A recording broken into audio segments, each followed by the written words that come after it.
कि अगले श्लोक में बता रही है क्यों आपको देख नहीं सकते हैं। माया जवनी का छन्नम, माया जवनी का छन्नम, अज्ञाधोक्षजमव्ययम, अज्ञाधोक्षजमव्ययम, न लक्ष्य से मूढ़ दृशा, लक्ष्य से मूढ़ दृशा, नटो नाट्यधरो यथा, नाट्यधरो यथा। तो वो कह रही है क्यों आपको देख नहीं सकते। माया जवनी का छन्नम, आछन्नम, आछन्नम मतलब छन्न होना, ढक जाना। आप ढके हुए हो, किससे ढके हो। माया जवनी, माया के कारण आप ढके हुए हो। माया का एक आवरण है जिससे आप ढके हुए हो। और अज्ञाधोक्षजमव्ययम, किस प्रकार से, किन लोगों से आप ढके हुए हो। अज्ञा, जो अज्ञानी हैं। आप वास्तव में अज्ञ हो। तो अज्ञ शब्द दो तरह से आता है कि जो लोग अज्ञानी हैं उनको अज्ञ बोला सकता है, और भगवान अज्ञ है, भगवान ज्ञान के परे है, उस तरह से भी अज्ञ होता है। तो आप भगवान अज्ञ हैं। क्यों अज्ञ हैं। क्योंकि वे अधोक्षज है। अधोक्षज, अक्ष मतलब आँखें, अक्षज मतलब जो आँखों से जन्मा जाता है, मतलब प्रत्यक्ष ज्ञान जो हम आँखों से देख के समझते हैं उसको अक्षज कहते हैं। अध मतलब नीचे ढकेलना। तो अधोक्षज मतलब जो आँखों से जन्मे हो ज्ञान को नीचे ढकेलते हैं, मतलब जो आँखों से जन्मे हुए ज्ञान के परे है। अधोक्षज, वे अधोक्षज है। अज्ञाधोक्षजम अव्ययम, आप अव्यय है। आप न केवल भौतिक चीज दृष्टि से परे हो, पर भौतिक सृष्टि से भी परे हो आप। अव्यय, भौतिक सृष्टि का क्या स्वभाव होता है। भौतिक सृष्टि का स्वभाव होता है कि सब चीज़ें जो का व्यय हो जाता है। कोई चीज़ अभी नई हो जाती है, पुरानी हो जाती है। हम युवक होते हैं, युवा होते बूढ़े हो जाते हैं। तो भगवान भौतिक दृष्टि और भौतिक सृष्टि दोनों से परे है, अव्ययम। और इसीलिए न लक्ष्य से मूढ़ दृशा, मूढ़ दृशा, दृशा मतलब देखने वाले, मूढ़ मतलब जो मूर्ख, जो मूर्ख है देखने वाले, जो अज्ञानी हैं, जिनको ज्ञान नहीं है, वह समझ नहीं पाते। तो जो संस्कृत में दो शब्द आते हैं, मूढ़ और बूढ़। जो मूढ़ है जिसकी बुद्धि नहीं है, बूढ़ मतलब जो बुद्धिमान है। बुद्ध से शब्द आता है बुद्ध, जो बुद्धिमान है उसको बुद्ध कहते हैं। तो भगवान मूढ़ और बूढ़ ये दोनों शब्द भगवद गीता में कई बार इस्तेमाल करते हैं। तो न लक्ष्य से मूढ़ दृशा, आपको देख नहीं पाएगा कोई, आपको ना। अभी पिछले श्लोक में कहा कि न लक्ष्य से आपको देख नहीं पाएगा, यहाँ पे न मूढ़ दृशा, देख नहीं पाएंगे। पर सवाल आएगा कि अभी आपको देख रहे हैं। जब भगवान अवतार लेते हैं तो सब लोग उनको देखते हैं। कुंती महारानी उनको देख रही है, दुर्योधन ने उनको देखा, सब लोगों ने, जो असुर थे उन्होंने भी देखा। तो फिर क्या मतलब मैंने देख नहीं पाए। तो वो एक उदाहरण देती है, नटो नाट्यधरो यथा। वो कहती है कि नटो, जब कोई नाटक करने में कोई वेश धारण करता है, जब वेश धारण करता है और वो कोई नाट्य कर रहा है, तो वो असली व्यक्ति कौन है वो पहचानना मुश्किल है। तो इसका और अर्थ वास्तव में विश्वनाथ चक्रवर्ती ठाकुर बताते हैं। ऐसा ही श्लोक जो गजेंद्र की प्रार्थना है, नटस्याकृतिभिर्विचेष्टितो, वो गजेंद्र अपनी प्रार्थना में वही भाव बताते हैं 8वें स्कंद के दूसरे अध्याय में। और वो कहते हैं तीसरे अध्याय में नटस्याकृतिभिर, वहाँ पे विश्वनाथ चक्रवर्ती ठाकुर उसका समझाते हैं। नटस्याकृतिभिर मतलब क्या, वो बहुत सुंदर अर्थ बताते हैं कि जैसे मान लीजिए आपको कोई जो पारंपरिक नृत्य होता है, भरतनाट्यम होता है।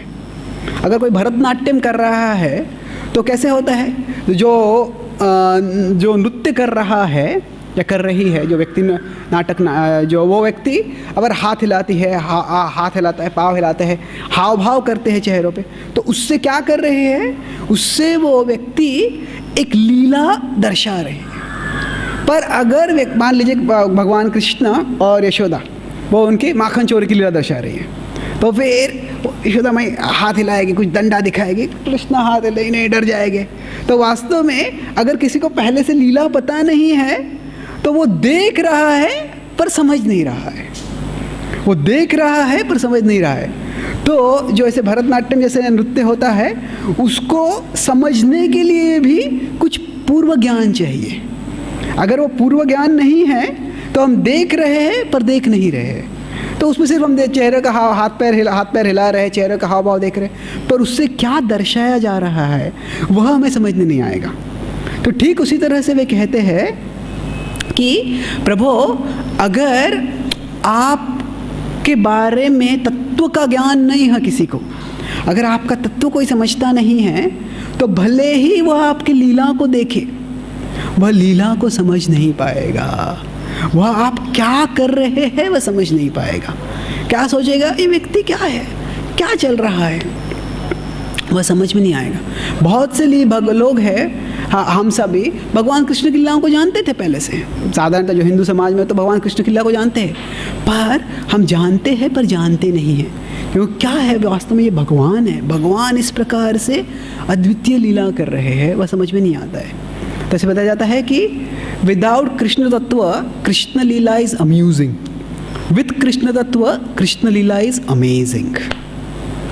अम्यूजिंग मतलब मनोरंजन कारक है कि हाँ, एक छोटा बालक है, वो माखन चोरी करता है, अपने मुंह पे माखन लग जाता है, छिपता है, माँ उसको पकड़ती है।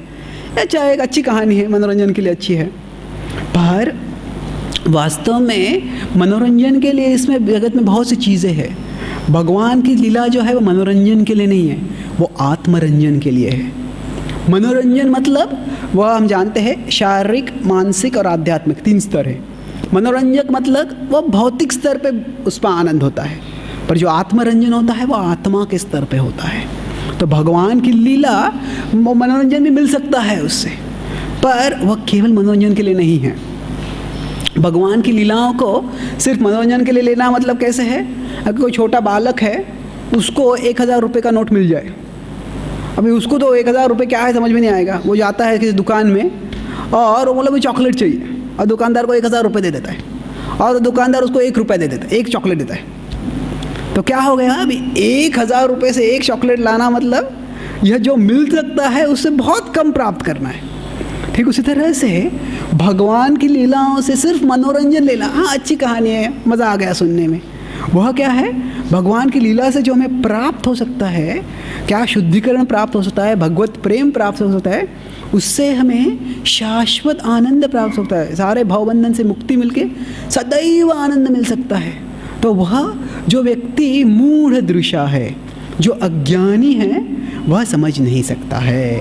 जो अज्ञानी व्यक्ति है वह मनोरंजन के रूप में देखेगा, या फिर वो क्या करेगा, वह अगर थोड़ा द्वेषी है, ये क्या चल रहा है, वह तो इस कहानी पे आप इतना क्या बड़ा चढ़ा के कर रहे हो, उसके इतने बार क्या विचार करना है उसके, तो समझ में नहीं आएगा।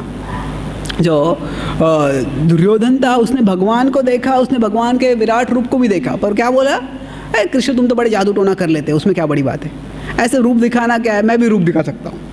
तो तभी जब कृष्ण रूप दिखाया तभी कुछ नहीं दिखा, वह भाग गया वहाँ से, तभी डर गया वहाँ पे, पर क्या है समझ में नहीं आया। तो इसीलिए न लक्ष्य से मूढ़ दृशा। तो कुंती महारानी कहती है कि हे प्रभु, आप माया के आवरण के कारण लोग आपको समझ नहीं पाते, अगर देखेगी तो भी आपको देख नहीं पाएगी। अभी अगले श्लोक में बताएगी कि ठीक है, फिर आपको कैसे देख सकते हैं, कैसे समझ सकते हैं, वो अगले श्लोक में बताती है। तो ये श्लोक हम पुनः दोहराएंगे, फिर अगले श्लोक पे जाएंगे। माया जवनी का छन्नम, माया जवनी का छन्नम, अज्ञाधोक्षजमव्ययम, ज्ञाधोक्षजमव्ययम, न लक्ष्य से मूढ़ दृशा, लक्ष्य से मूढ़ दृशा, नटो नाट्यधरो यथा,